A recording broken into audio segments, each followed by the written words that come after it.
بسم اللہ الرحمن الرحیم۔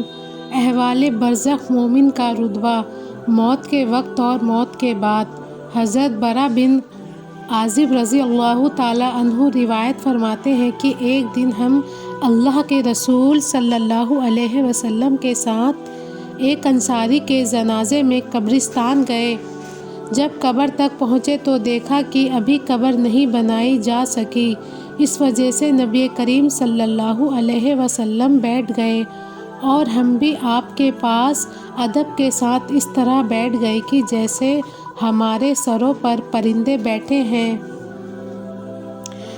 یعنی اس طرح خاموش دم سادے بیٹھ گئے جیسے کہ ہم میں حرکت ہی نہیں رہی۔ پرندے بے حرکت چیزوں پر بیٹھتا ہے۔ صحابہ کرام رضی اللہ تعالیٰ عنہ کی یہ حالت حدیث پاک سننے کے وقت ایسی ہی ہوتی تھی۔ اللہ کے رسول صلی اللہ علیہ وسلم کے مبارک ہاتھ میں ایک لکڑی تھی جس سے زمین کورید رہے تھے، جیسے کوئی دکھی آدمی کیا کرتا ہے۔ آپ نے مبارک سر اٹھا کر فرمایا کہ قبر کے عذاب سے پناہ مانگو۔ 2 یا 3 بار یہی فرمایا، پھر فرمایا کہ بے شک جب مومن بندہ دنیا سے جانے اور آخرت کا رخ کرنے کو ہوتا ہے تو اس کی طرف آسمان سے فرشتے آتے ہیں جن کے سفید چہرے سورج کی طرح روشن ہوتے ہیں، ان کے ساتھ جنتی کفن ہوتا ہے اور جنت کی خوشبو ہوتی ہے۔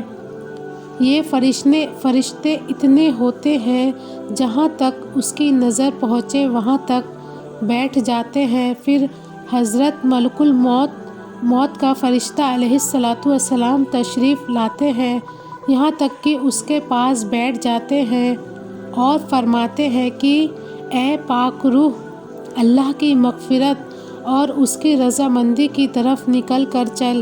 چنانچہ اس کی روح اس طرح آسانی سے نکل آتی ہے جیسے مشکیزہ چھوٹی مشک میں سے پانی کا قطرہ بہتا ہوا باہر آ جاتا ہے تو اسے حضرت ملک الموت علیہ السلام لے لیتے ہیں۔ ان کے ہاتھ میں لیتے ہی دوسرے فرشتے جو دور تک بیٹھے ہوتے ہیں پل بھر بھی ان کے ہاتھ میں نہیں چھوڑتے، یہاں تک کہ اسے لے کر اسی کفن اور خوشبو میں رکھ کر آسمان کی طرف چل دیتے ہیں۔ اس خوشبو کے بارے میں ارشاد فرمایا کہ زمین پر جو کبھی اچھی سے اچھی خوشبو مشک کی پائی گئی ہے اس جیسی وہ خوشبو ہوتی ہے۔ پھر فرمایا کہ اس روح کو لے کر فرشتے آسمان کی طرف چڑھنے لگتے ہیں اور فرشتے کی جس ٹولی پر بھی ان کا نظر ہوتا ہے وہ کہتے ہیں کہ یہ کون پاک روح ہے؟ وہ اس کا اچھے سے اچھا نام لے کر جواب دیتے ہیں جس سے دنیا میں بلایا جاتا تھا کہ فلاں کا بیٹا فلاں ہے۔ اسی طرح پہلے آسمان تک پہنچتے ہیں اور آسمان کا دروازہ کھولتے ہیں، چنانچہ دروازہ کھول دیا جاتا ہے اور وہ اس روح کو لے کر اوپر چلے جاتے ہیں، یہاں تک کہ 7ویں آسمان پر پہنچ جاتے ہیں۔ ہر آسمان کے قریبی فرشتے دوسرے آسمان تک اسے وداع کرتے ہیں۔ جب 7ویں آسمان پر پہنچ جاتے ہیں تو اللہ تعالیٰ فرماتے ہیں کہ میرے بندے کو علیین کی کتاب نیکوں کے دفتر میں رکھ دو اور اسے زمین پر واپس لے جاؤ، کیونکہ میں نے انسان کو زمین سے ہی پیدا کیا ہے اور اسی کو اس کو لوٹا دوں گا اور اسی سے ان کو دوبارہ نکال لوں گا۔ چنانچہ اس کی روح اس کے جسم میں واپس کر دی جاتی ہے۔ اس کے بعد 2 فرشتے اس کے پاس آتے ہیں جو آ کر اسے بٹھاتے ہیں اور اس سے سوال کرتے ہیں کہ تیرا رب کون ہے؟ وہ جواب دیتا ہے میرا رب اللہ ہے۔